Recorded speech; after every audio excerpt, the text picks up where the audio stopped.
вашите аплодисменти, дами и господа!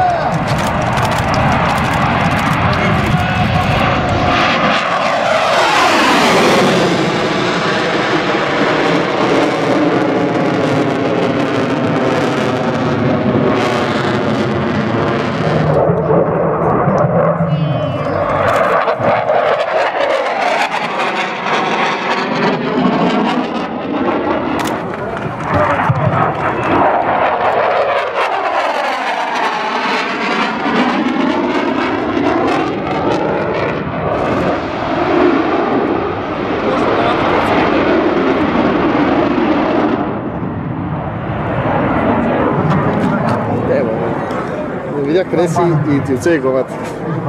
Сори.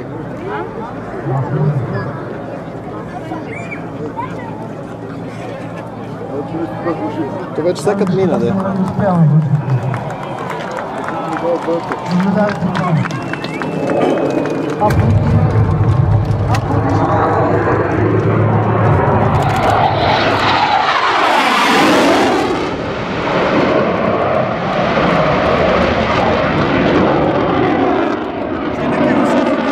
Още една!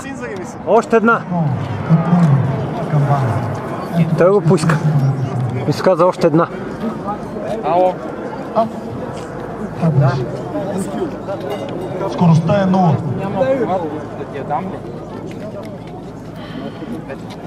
Аплодисменти, дами и господа! Аплодисменти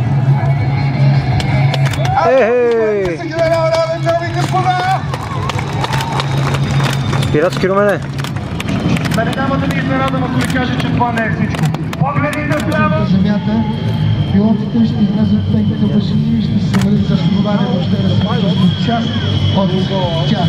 Всяко величество, което въздушно благодарете известни, това зрение.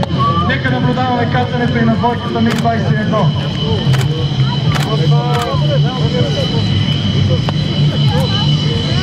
Първи от двамата, следно място, майор Тихомир Резашки. За публика, където всички ние ще може да ги видите, да поговорите с тях, да се убедите, че всички ние, деците, инженерите... Изглежда много грозно. Честно така.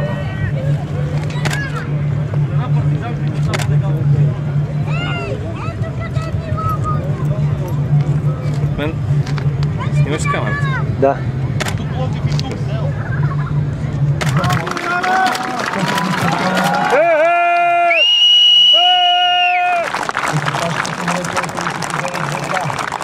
Борден номер 202, майор Пламен Попов и капитан Петър Мутов, летателен екипаж и техник капитан Тихомир Мутинов. Екипаж на самолета 37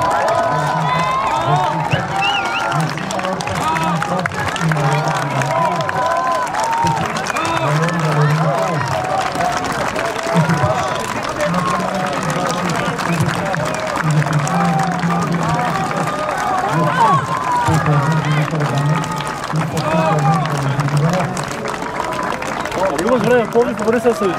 Аз вече бях. Беше ли? Да. Само за 10 секунди.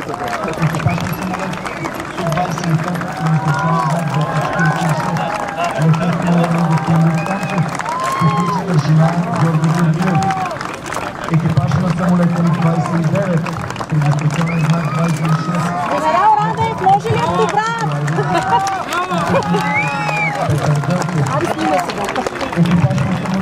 Браво, господин генерал. Поздравление. Добре. Гордееме се с вас. Аз с вас. Може ли? Благодаря. Само да ходя си видя момчетката. Ще са героите. Благодаря ви, че бяхте тук. Трогнати сме. Генерал Радев, Моля? какъв самолет пилотирахте? МиГ-29, разбира се. Какво послание изпращате на 102 годишнина? Авиацията е не само самолети. Нашите ВВС са носител на националния идеал. Те са национална гордост. Тези момчета носят националните идеали, заслужават това, което видяхте днес. Добре ви аз.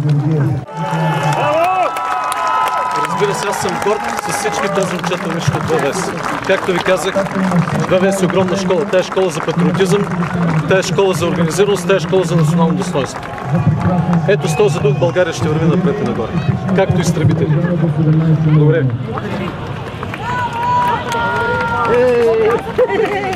Записали? Вашата позиция